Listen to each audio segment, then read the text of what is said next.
আপনাদের মেয়েরা ক্লাস 4-5 পর্যন্ত পড়াইতে পারবে। মেয়েদের লেখাপড়া নিয়ে আহমদ শফির বক্তব্যে তোলপাড়। এমন বক্তব্য ইসলাম সমর্থন করে না জানালেন ধর্মীয় চিন্তাবিদরা। সমাজকে পিছিয়ে দেওয়ার চেষ্টা বলছেন নারী নেত্রীরা। এটা সঠিক কথা নয়, বরঞ্চ নারীদেরকে শিক্ষিত করতে ইসলাম উৎসাহিত করতে। একজন মানুষ হিসাবেও জাতির স্বার্থে একজন নারীরও শিক্ষিত হওয়ার প্রয়োজন আছে। নারীরা যেন এগিয়ে যেতে না পারে, এটা একটা বিশাল চক্রান্ত। দেখছিলেন প্রধান শিরোনাম। সন্ধ্যার সময়ে সঙ্গে আছি আমি ফয়সাল মোর্শেদ এবং আমি সজল মিত্র রিচার্ড। এবার অন্যান্য শীর্ষ সংবাদ। সংসদে এসে বিএনপিকে আলোচনার আহ্বান প্রধানমন্ত্রীর। আওয়ামী লীগের যৌথ সভায় বললেন, দণ্ডপ্রাপ্ত পলাতক আসামি নেতৃত্ব দেয়ায় নির্বাচনে হেরেছে দলটি। জামায়াতকে সঙ্গে নিয়ে নির্বাচনে যাওয়া ঐক্যফ্রন্টের ভুল সিদ্ধান্ত ছিল। ব্রিফিংয়ে ডক্টর কামাল আবারও বললেন, কিছুই জানতেন না তিনি। পোশাক শ্রমিকদের চলমান আন্দোলনে তৃতীয় পক্ষের উস্কানি রয়েছে বলছে পুলিশ। খুঁজে বের করার আহ্বান নেতাদের। আলোচনাতেই সমাধানের তাগিদ। সন্ত্রাসবাদ দমনে যুক্তরাষ্ট্রের চেয়েও এগিয়ে বাংলাদেশ। আইইপির প্রতিবেদন। সরকারের কঠোর অবস্থান ও আইনশৃঙ্খলা রক্ষা বাহিনীর নৈপুণ্যে এই সাফল্য বলছেন বিশ্লেষকরা। এবং হঠাৎ করেই মন প্রতি 100 থেকে 150 টাকা বেড়েছে চালের দাম। পাইকারি বাজার ক্রেতা শূন্য। ধানের দাম বাড়ার অজুহাত ব্যবসায়ীদের।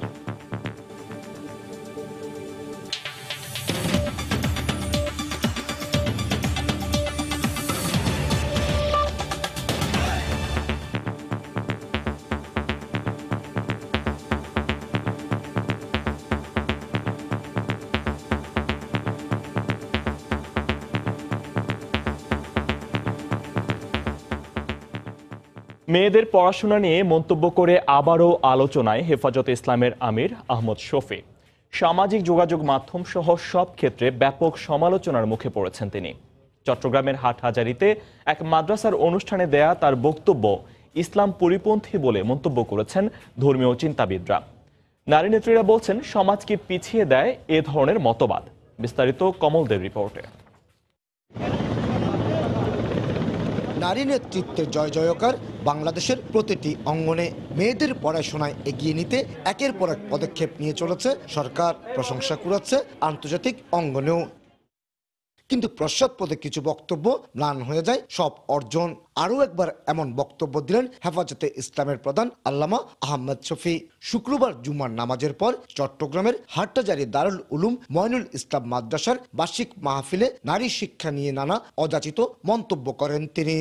আপনাদের মেয়েরা স্কুল কলেজে দিবেন না, বেশি থেকে বেশি ক্লাস 4-5 পর্যন্ত পড়াইতে পারবে।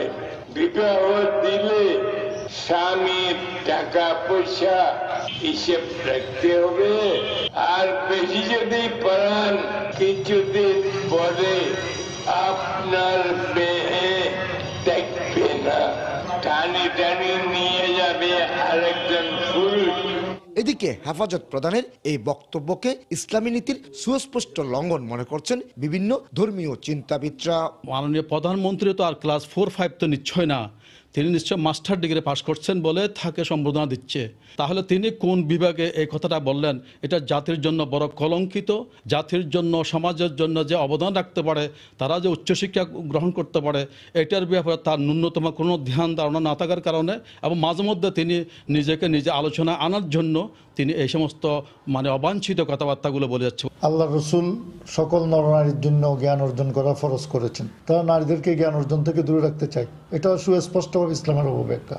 নারী নেত্রীরা বলছেন, এ ধরনের বক্তব্য কেবল মেয়েদের নয়, পুরো সমাজকে পিছিয়ে দেওয়া। বর্তমানে আমাদের বাংলাদেশ যেখানে এগিয়ে গেছে, নারী বিশেষ করে নারী উন্নয়নে, নারী ক্ষমতায়নে নারী যে ভূমিকা রাখতেছে, সেই জায়গায় মৌলানা আল্লামা শফি সাহেবের এই কথাটা একেবারে কোনো মতেই মেনে নেওয়া যায় না। নারীরা যেন এগিয়ে যেতে না পারে, এটা একটা বিশাল চক্রান্ত। 2010 সালে প্রস্তাবিত নারী নীতির বিরোধিতা করে বাংলাদেশের রাজনীতির অঙ্গনে আলোচনায় উঠে আসে হেফাজতে ইসলাম ও তার প্রধান আল্লামা আহমদ শফি। এরপর থেকেই নারীদের নিয়ে তিনি একের পর এক বিতর্কিত মন্তব্য করে বিভিন্ন সময় সমালোচিত হয়েছেন।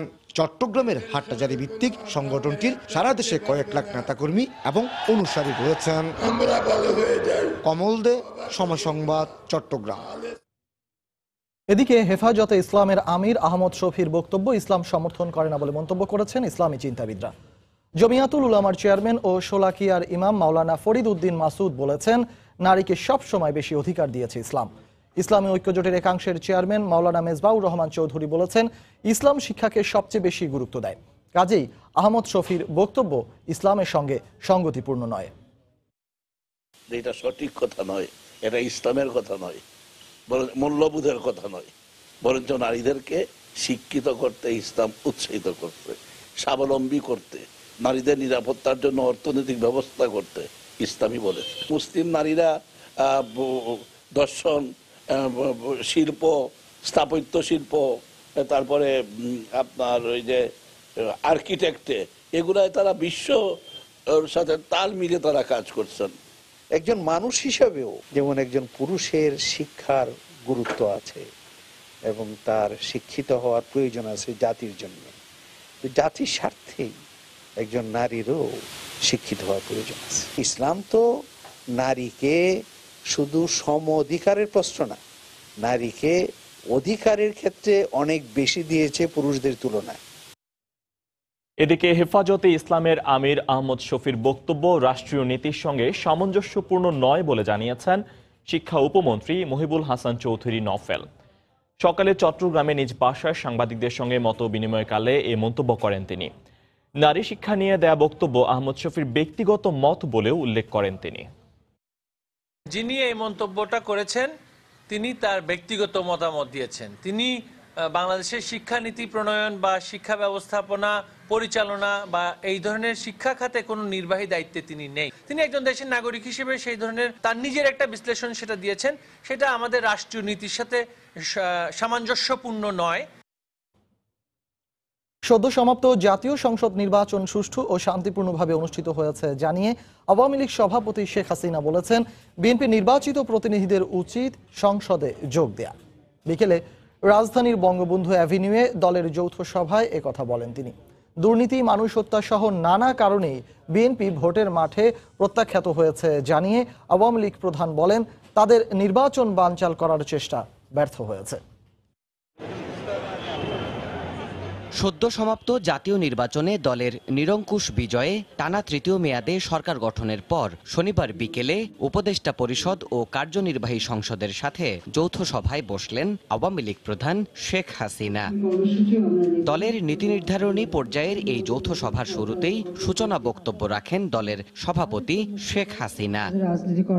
তিনি বলেন, নির্বাচন শান্তিপূর্ণভাবেই অনুষ্ঠিত হয়েছে। ভোটের মাঠ অস্থিতিশীল করার চেষ্টা করেও বিএনপি কিছুই করতে পারেনি জানিয়ে শেখ হাসিনা বলেন, তাদের উচিত সংসদে এসে গণতন্ত্র রক্ষা করা।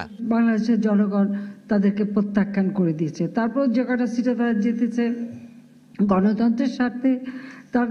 তারা যদি চায় তাদের পার্লামেন্টে আসা প্রয়োজন, কারণ আমরা এইটুকু বলতে পারি, আমরা কিন্তু কোনো রিভেঞ্জ নিতে যাইনি বা আমরা কাউকে কোনো হয়রানিও করতে যাইনি। এবারে নির্বাচনের সবথেকে লক্ষণীয় বিষয় ছিল যে মানুষের মাঝে একটা স্বতঃস্ফূর্ততা এবং ভোট দেবার জন্য আগ্রহ। দোষী সাব্যস্ত হওয়া পলাতক আসামিকে দলীয় প্রধান করা, মনোনয়ন বাণিজ্য সহ নানা কারণেই ভোটের মাঠে বিএনপি ও ঐক্যফ্রন্ট প্রত্যাখ্যাত হয়েছে বলেও মনে করেন বঙ্গবন্ধু কন্যা। বিএনপির মতো একটি রাজনৈতিক দল, এটা হচ্ছে দুর্ভাগ্য যে তারা নির্বাচনে নেমেছে, কিন্তু তাদের নেতৃত্ব হচ্ছে হত্যা মামলা থেকে শুরু করে বিভিন্ন মামলায় সাজাপ্রাপ্ত এবং পলাতক আসামি। কারণ একটি রাজনৈতিক দলে পলাতক আসামি তাকে দিয়ে রাজনীতি করতে গেলে সেখানে কি রেজাল্ট হয় সেটাই তারা পেয়েছে। নৌকায় ভোট দিলে দেশের উন্নতি হয়, ভাগ্য পরিবর্তন হয় তৃণমূলের, এমন বিশ্বাস থেকেই মানুষ নৌকায় সমর্থন দিয়েছে জানিয়ে শেখ হাসিনা আগামীতে শান্তিপূর্ণ পরিবেশে দেশের উন্নয়ন ত্বরান্বিত করতে সবার প্রতি আহ্বান জানান। আমরা অগ্নি পরীক্ষা দিয়ে এসেছি, কাজে জনগণের বিশ্বাস আস্থাটা যে কারণে আমাদের উপর এসেছে যে আমরা রাষ্ট্র পরিচালনা করি জনগণের কল্যাণে, জনগণের স্বার্থে। কাজে জনগণের প্রতি আমাদেরও কর্তব্য অনেক বেড়ে গেছে। ভোটের মাঠে আওয়ামী লীগকে বিজয়ী করতে নৌকা মার্কায় সমর্থন দেয়ায় শেখ হাসিনা কৃতজ্ঞতা জানান দেশবাসীর প্রতি। সকল স্তরের মানুষ যারা নির্বাচনে আমাদেরকে সমর্থন দিয়েছেন তাদেরকে আমি আন্তরিক ধন্যবাদ জানাচ্ছি। দেবাশিস রায়, সময় সংবাদ, ঢাকা। একাদশ জাতীয় সংসদ নির্বাচনে আওয়ামী লীগের জয় নিয়ে যারা প্রশ্ন তুলেছেন, তথ্য উপাত্ত তুলে ধরে তাদের প্রশ্নের জবাব দিলেন প্রধানমন্ত্রী তথ্য ও প্রযুক্তি বিষয়ক উপদেষ্টা সজীব ওয়াজেদ জয়। নির্বাচনে বিএনপি ও ঐক্যফ্রন্টের নানা অভিযোগের প্রেক্ষাপটে শনিবার নিজের ভেরিফাইড ফেসবুক পেজে এক স্ট্যাটাসে তিনি আওয়ামী লীগের নিরঙ্কুশ জয় ও ঐক্যফ্রন্টের পরাজয়ের কারণ তুলে ধরেন। সজীব ওয়াজেদ জয় বলেন, এই নির্বাচনে আওয়ামী লীগ বিএনপি চেয়ে প্রায় 4,90,00,000 ভোট বেশি পেয়েছে। এত বড় ব্যবধানে জয় কখনোই কারচুপির মাধ্যমে আদায় করা সম্ভব নয়। তথ্য উপাত্তের ভিত্তিতে তিনি বলেন, আওয়ামী লীগের বাইরে যদি সব ভোট বিএনপি জামায়াতের পক্ষে যেত তাহলেও কমপক্ষে 2,20,00,000 ভোট বেশি পেত আওয়ামী লীগ।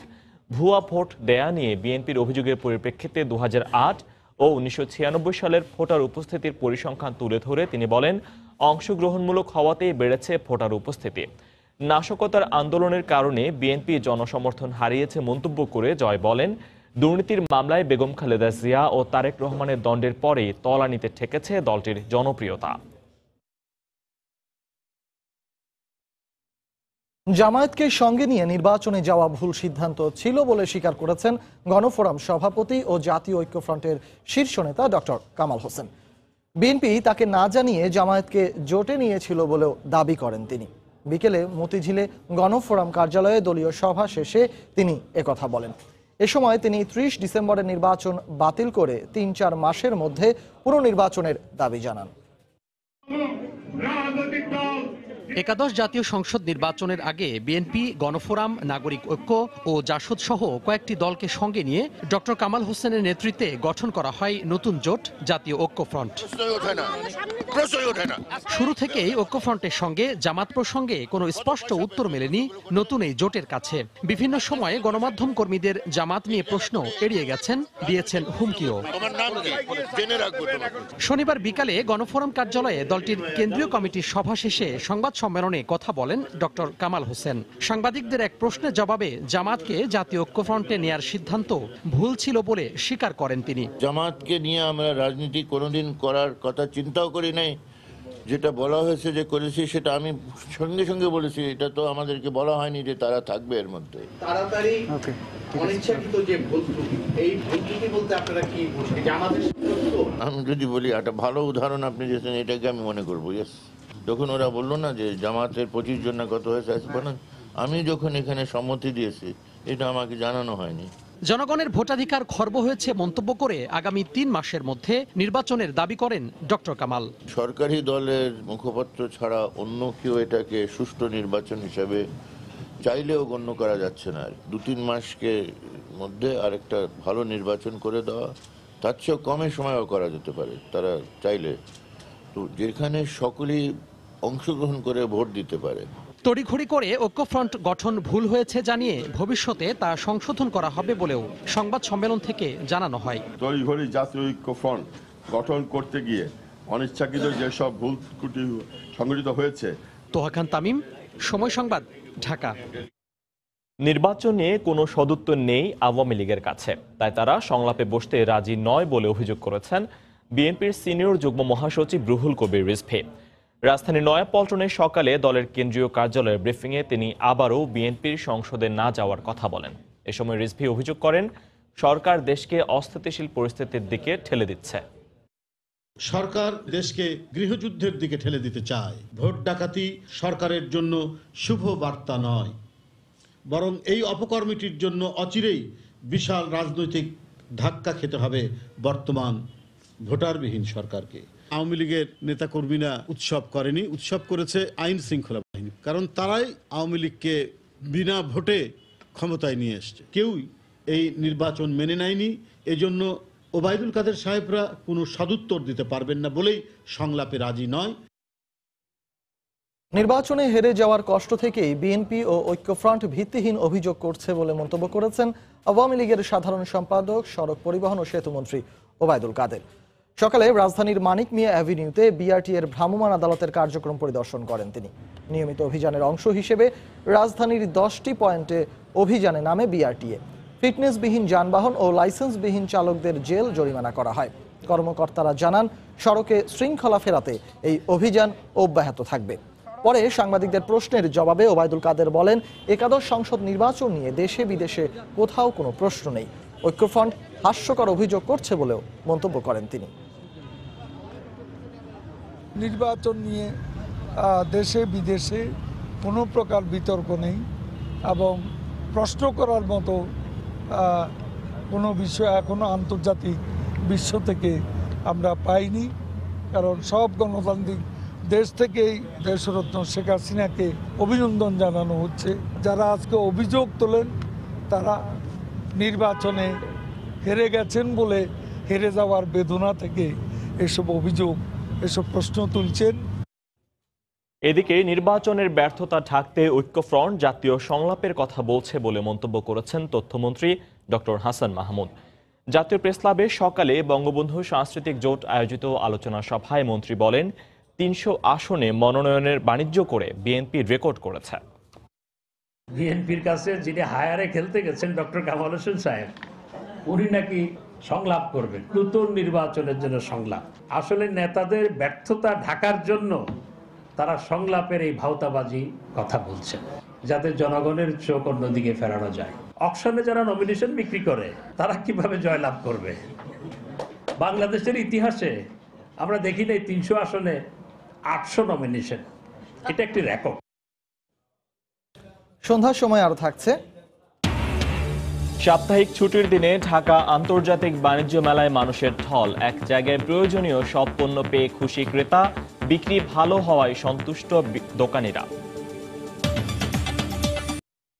পোশাক শ্রমিকদের চলমান আন্দোলনে তৃতীয় পক্ষের হাত রয়েছে বলে মনে করছেন নিরাপত্তা সংশ্লিষ্টরা। এই আন্দোলন ঘিরে ঘোলা পানিতে মাছ শিকারের চেষ্টাকারীদের আইনের আওতায় আনা হবে বলেও জানান তারা। শ্রমিক নেতারা বলছেন, বহিঃশক্তির ইন্ধন থাকলে তা খুঁজে বের করার দায়িত্ব সরকারের। আর মানবাধিকার কর্মীদের মতে আলোচনাতেই আসতে হবে সমাধান। খান মোহাম্মদ রুমেলের রিপোর্ট।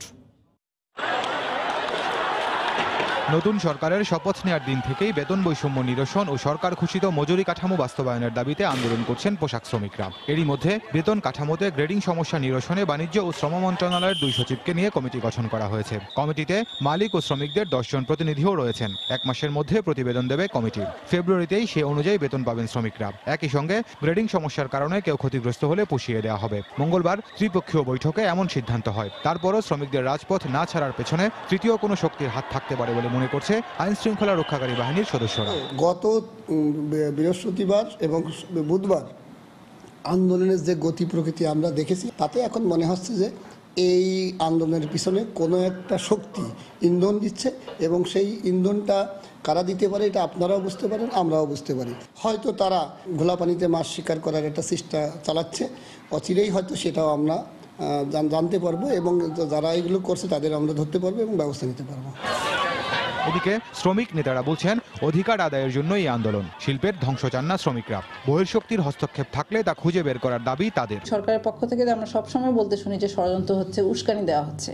এইটা একটা পুরনো গল্প। শ্রমিকরা কখনোই শিল্পের ক্ষতি চায় না, যারা শ্রমিক সংগঠন করে তারাও শিল্পের ক্ষতি চায় না। এখন অন্য কেউ যদি সুবিধা নিতে চায় সেটা খুঁজে বের করার দায়িত্ব সরকারের। মানবাধিকার কর্মীরা বলছেন, সমস্যার সমাধান হওয়া উচিত আলোচনার মাধ্যমেই। ধ্বংসাত্মক কার্যক্রম কারো জন্যই মঙ্গলজনক হবে না। যে কোনো কাজে যদি অন্যের উস্কানিতে আমি সেটা করতে যাই, আমার নিজের বোধ বুদ্ধি বিবেচনার বাইরে যে, তখন কিন্তু সেটা কখনোই সুফল বয়ে আনবে না। সেই জন্য উভয় পক্ষেরই চিন্তা করতে হবে যে আমরা এটা একটা সমাধান চাই, সদিচ্ছা থাকতে হবে সেখানটায়, এবং যার যা ভূমিকা সেটা সঠিকভাবে পালন করতে হবে। পোশাক শিল্প রক্ষায় এবং লাখো মানুষের কর্মসংস্থান ধরে রাখতে সব পক্ষকেই ধৈর্যশীল আচরণের পরামর্শ তার। খান মোহাম্মদ রুমেল, সময় সংবাদ, ঢাকা। এদিকে শ্রমিক অসন্তোষের পেছনে কোনো ব্যক্তি বা গোষ্ঠীর ইন্ধন থাকলে খুঁজে বের করা হবে বলে জানিয়েছেন ডিএমপি কমিশনার আসাদুজ্জামান মিয়া। সকালে রাজধানীতে দুস্থদের মাঝে কম্বল বিতরণ শেষে সাংবাদিকদের এ কথা বলেন তিনি। এ সময় রাস্তা অবরোধ করে রেখে জনদুর্ভোগ না বাড়ানোর আহ্বান জানান ডিএমপি কমিশনার।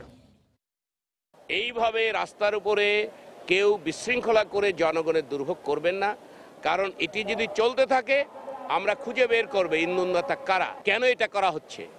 অস্থিতিশীল পরিবেশ সৃষ্টি করে জনদুর্ভোগ কেন করা হচ্ছে। ইতিমধ্যে আমরা আইন প্রয়োগকারী সংস্থা এবং গোয়েন্দা সংস্থাকে এই ধরনের নির্দেশ দিয়েছি এটা খতিয়ে দেখার জন্য। তবে আমি বিশ্বাস করি আজকালকের মধ্যে সবকিছু নরমাল হয়ে যাবে।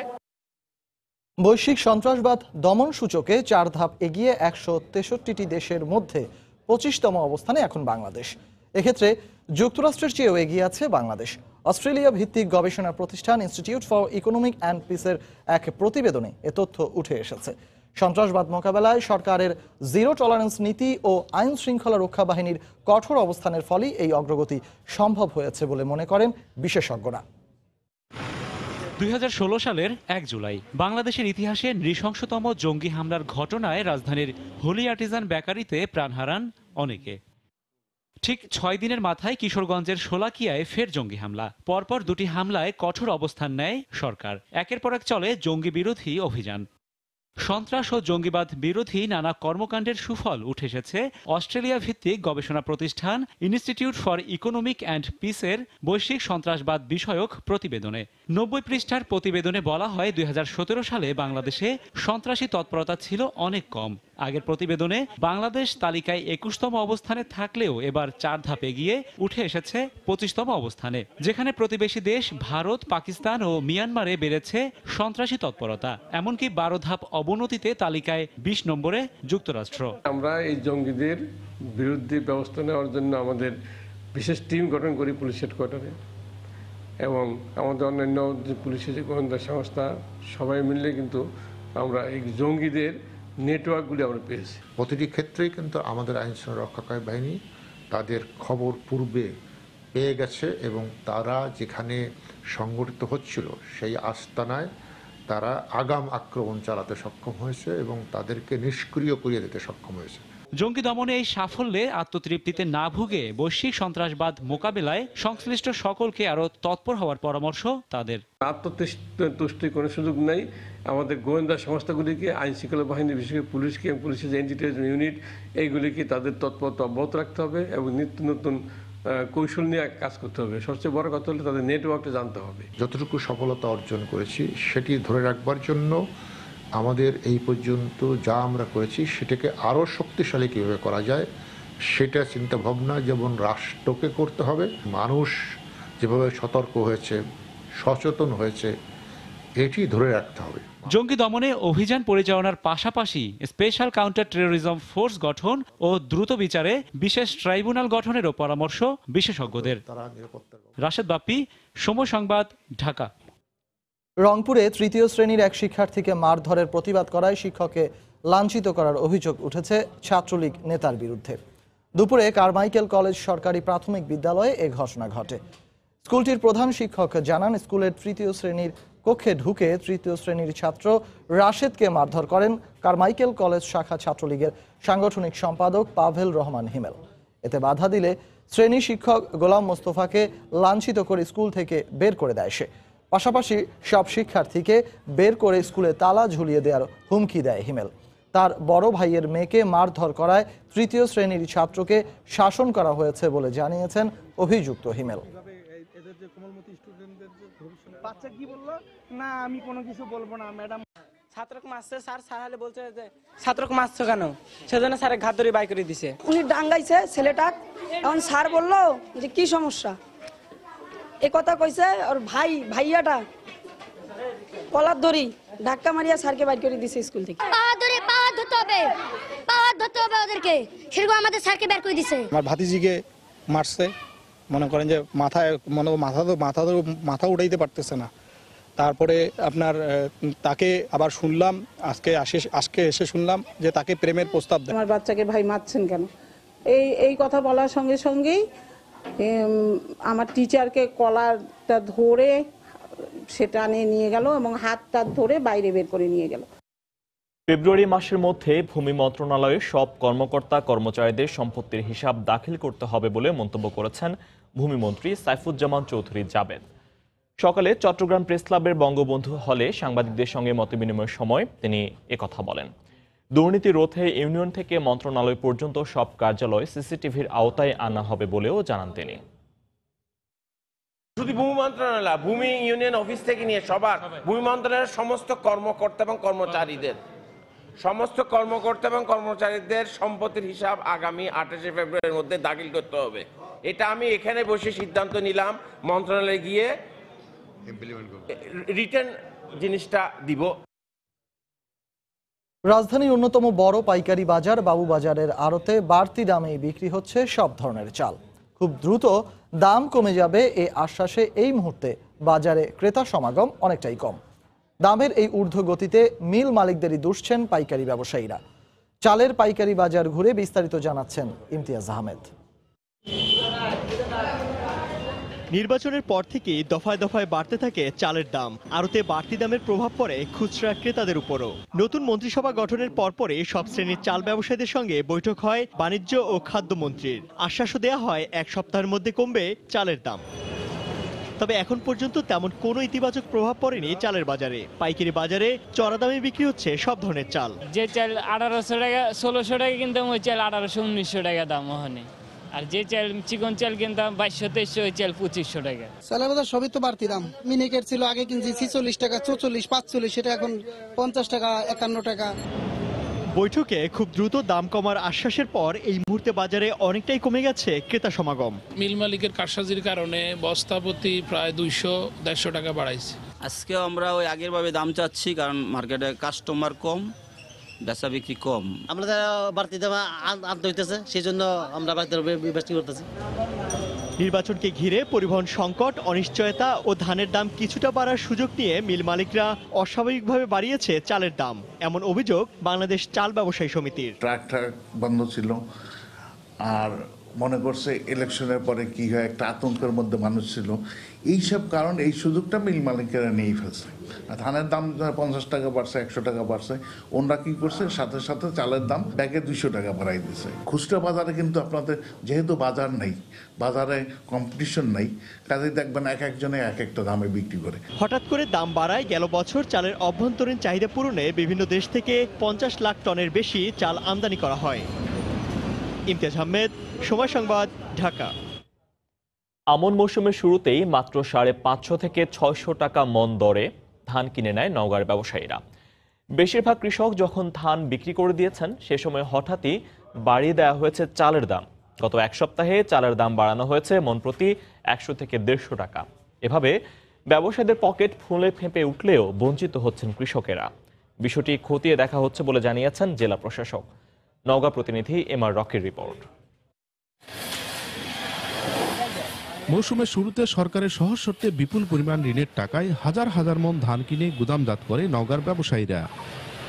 কৃষক ধার দেনার মাধ্যমে কঠোর পরিশ্রম করে উৎপাদিত ফসল হাটে নিয়ে আয় ব্যয়ের হিসাব কোনো মতেই মিলাতে পারছেন না। এখানকার আড়তগুলোতে গত এক সপ্তাহে মনপ্রতি 150 টাকা থেকে 200 টাকা চালের দাম বাড়িয়েছে মিলাররা। কৃষকের অভিযোগ, তাদের গোলা থেকে 80% ধান ব্যবসায়ীরা স্বল্প মূল্য কিনে এখন ইচ্ছে মতো বাড়িয়েছে চালের দাম। এতে ব্যবসায়ীর পকেট ভারী হলেও কৃষকের অবস্থা দিন দিন নাজুক হচ্ছে। 7000 টাকা খরচ, কাটা মারা দিয়ে 9000 টাকা পড়ছে, বেচবাজার 550 টাকা দাম দিছে, দিয়ে এখানে হিসাব করে দেখা গেল আমার 4000 টাকা লস গেছে। গুদামজাত করে লক্ষ লক্ষ টাকা মিলিচ্ছে, লাভ ব্যবসায়ীর হলো, কৃষক কিছুই পেল না।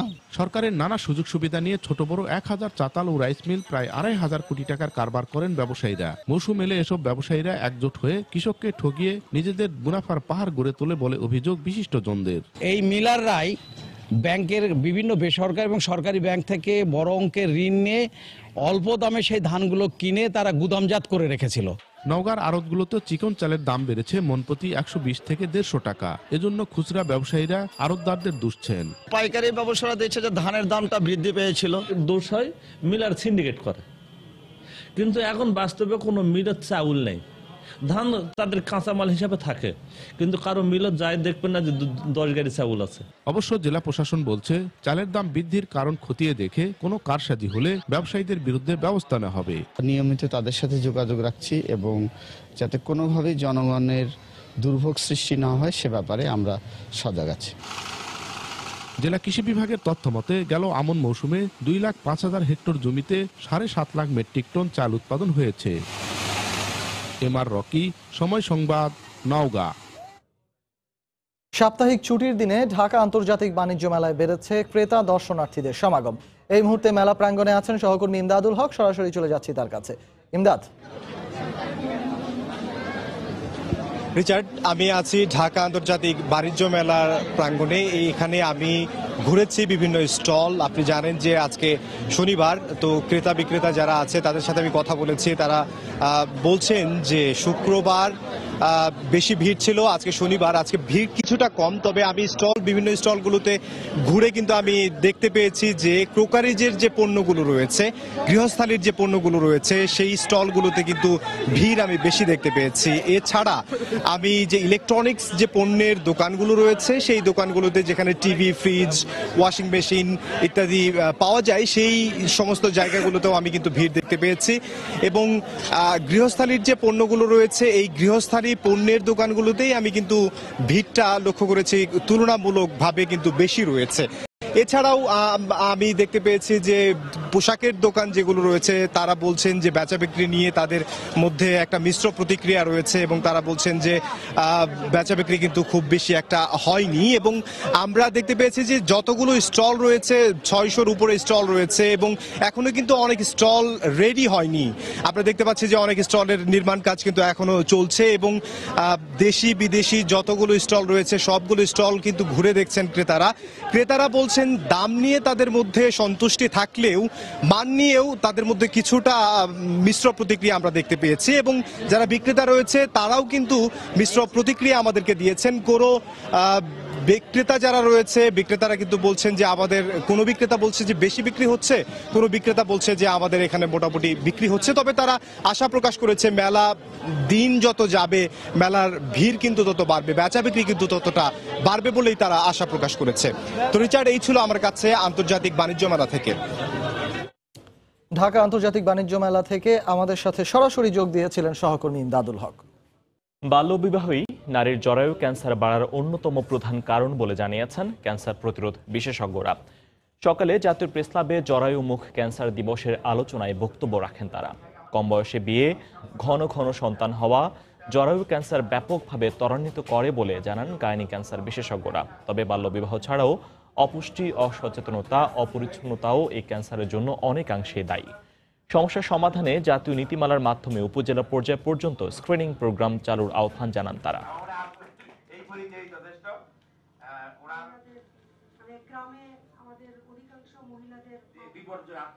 এ পর্যায়ে শীর্ষ সংবাদ জানিয়ে দিচ্ছি আরেকবার। সংসদে এসে বিএনপিকে আলোচনার আহ্বান প্রধানমন্ত্রীর। আওয়ামী লীগের যৌথ সভায় বললেন, দণ্ডপ্রাপ্ত পলাতক আসামি নেতৃত্ব দেয়ায় নির্বাচনে হেরেছে দলটি। জামায়াতকে সঙ্গে নিয়ে নির্বাচনে যাওয়া ঐক্যফ্রন্টের ভুল সিদ্ধান্ত ছিল, ব্রিফিংয়ে ডক্টর কামাল। আবারও বললেন কিছুই জানতেন না তিনি। মেয়েদের লেখাপড়া নিয়ে আহমদ শফির বক্তব্যে তোলপাড়। এমন বক্তব্য ইসলাম সমর্থন করে না জানালেন ধর্মীয় চিন্তাবিদরা। সমাজকে পিছিয়ে দেওয়ার চেষ্টা, বলছেন নারী নেত্রীরা। পোশাক শ্রমিকদের চলমান আন্দোলনে তৃতীয় পক্ষের উস্কানি রয়েছে বলছে পুলিশ। খুঁজে বের করার আহ্বান নেতাদের, আলোচনাতেই সমাধানের তাগিদ। এবং সন্ত্রাসবাদ দমনে যুক্তরাষ্ট্রের চেয়েও এগিয়ে বাংলাদেশ। অস্ট্রেলিয়ার গবেষণা প্রতিষ্ঠানের প্রতিবেদন। সরকারের কঠোর অবস্থানে এই সাফল্য, বলছেন বিশ্লেষকরা। এই ছিল সন্ধ্যার সময়ে। আপনার মোবাইলে সময় সংবাদ দেখতে ও সকল খবর পেতে ডাউনলোড করুন সময় অ্যাপ। আর সঙ্গে থাকুন সময়ের।